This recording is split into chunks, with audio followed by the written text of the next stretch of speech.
एक हफ्ते से भी ज्यादा समय के इंतजार के बाद आखिरकार 4 दिसंबर 2024 को महाराष्ट्र के नए सीएम को लेकर बना हुआ सस्पेंस खत्म हो गया।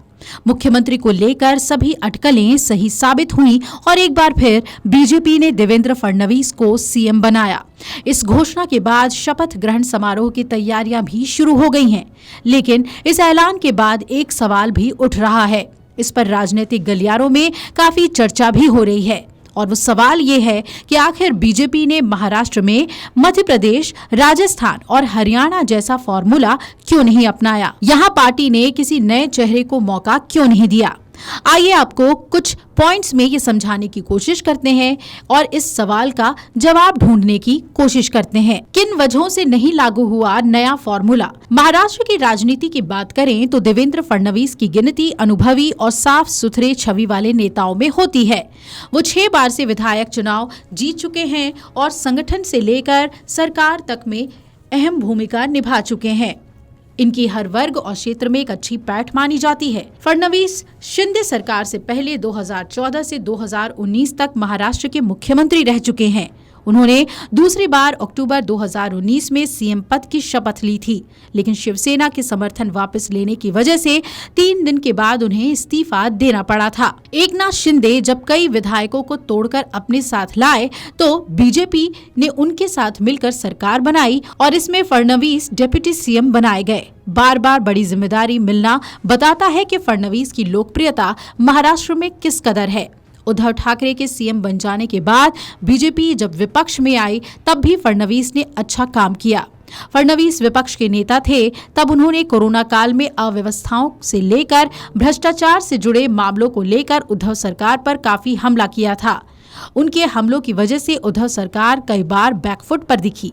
यहाँ से भी फडणवीस का कद बढ़ा। 2022 में जब शिवसेना टूटी और शिंदे कुछ विधायक को लेकर बीजेपी के पास आ गए, तब बीजेपी के पास ज्यादा विधायक थे, लेकिन यहाँ फडणवीस ने पूरा फोकस सरकार बनाने पर किया और सीएम की कुर्सी खुशी खुशी शिंदे को दे दी।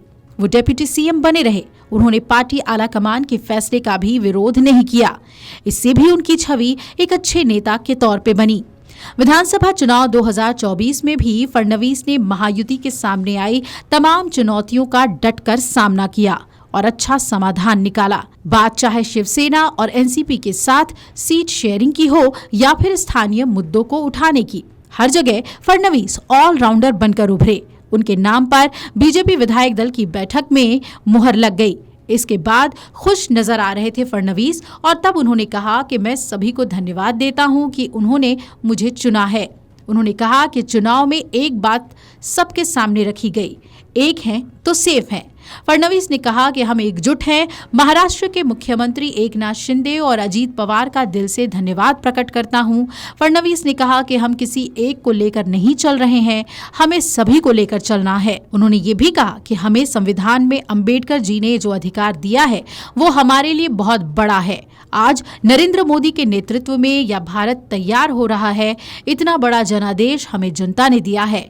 महाराष्ट्र को आगे ले जाने के लिए हम तैयार हैं। जनता का बहुत धन्यवाद। उन्होंने आगे कहा, मैं आप सभी को बताना चाहता हूं कि आने वाले दिनों में कुछ चीजें हमारी इच्छा के अनुरूप होंगी और कुछ चीजें हमारी इच्छा के विपरीत होंगी, लेकिन हम सभी को राज्य और देश के व्यापक हित में काम करना होगा। हम महाराष्ट्र की सभी अपेक्षाओं को पूरा करने का प्रयास करेंगे।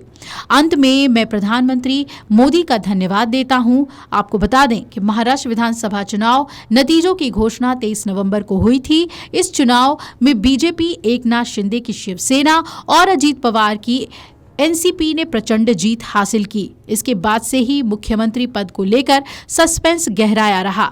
माना गया कि कार्यवाहक मुख्यमंत्री शिंदे एक बार फिर से मुख्यमंत्री की कुर्सी चाहते हैं, इसलिए देरी हो रही है। हालांकि उन्होंने साफ किया कि बीजेपी आला कमान पर उन्होंने सीएम को लेकर फैसला छोड़ दिया है, जो आज आ गया। अगर आप ये वीडियो YouTube पर देख रहे हैं तो हमारे चैनल को सब्सक्राइब कर बेल आइकन दबाएं और Facebook पर देख रहे हैं तो हमारे पेज को लाइक करें। 8 मिलियन प्लस सब्सक्राइबर, आपके इस भरोसे के लिए बहुत धन्यवाद।